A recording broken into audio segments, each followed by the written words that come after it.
Hello friends. Welcome to the Global Pulse. Well, in the latest development in the Middle East, Israel's behavior regarding the peace proposal has baffled U.S.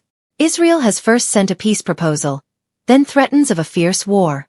America is confused by Israel's move. U.S. Senator Bernie Sanders has called Israeli Prime Minister Benjamin Netanyahu a war criminal. In a statement released on social media, Bernie Sanders said that someone responsible for killing 34,000 innocent Palestinians should not be invited to address a joint session of Congress. The proposal of ceasefire in Gaza and the ongoing war between Hamas and Israel has been sent by America to end it. However, Israeli Prime Minister Benjamin Netanyahu says that his army will not return from Gaza without eliminating Hamas. Not only that, he also says that the mission of bringing back Israeli prisoners from Hamas will continue just like before.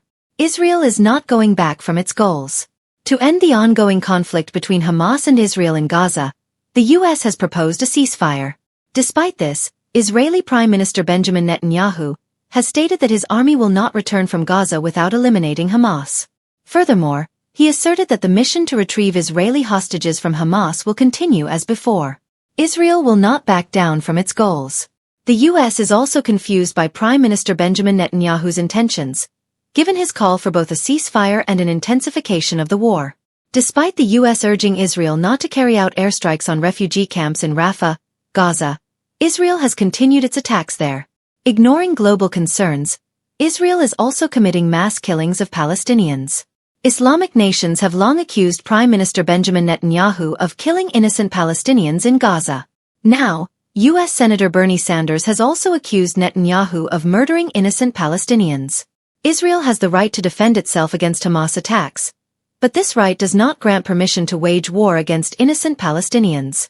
There is an outcry in the global community that Israel does not have the right to kill 34,000 Palestinians, but they must not forget the innocent Israeli citizens that were killed on October 7 last year and those kidnapped without any crime or offense.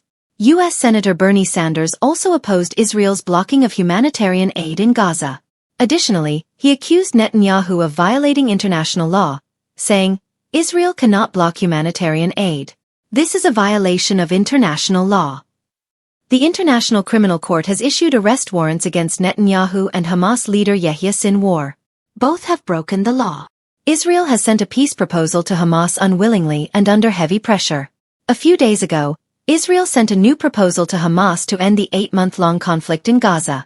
According to U.S. President Joe Biden, the peace proposal was delivered to Hamas through Qatar. He mentioned that the peace proposal includes the release of Israeli hostages and the reconstruction of residential areas in Gaza. He emphasized that everyone who desires peace should raise their voice. The time has come to end this conflict. According to the U.S. President, the first phase of this peace proposal includes a 6-week ceasefire. During this period, Israel and Hamas will discuss ending the conflict that began after the October 7 attacks.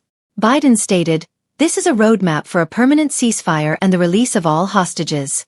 The proposal was sent to Hamas through Qatar. "I want to establish appropriate conditions for American citizens and the world." It has 3 phases. Israel had rejected Hamas' initial proposal.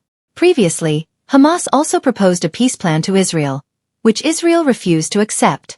Hamas' proposal included the release of hostages in exchange for the withdrawal of Israeli soldiers from Gaza. There were also talks in Egypt for a ceasefire in Gaza, which ended without any result. Agreement on the peace proposal could not be reached in Egypt either. At that time, Hamas was demanding a complete ceasefire, insisting that Israeli forces withdraw. Thank you very much for watching. Stay tuned for the latest updates as they occur. Goodbye and see you soon.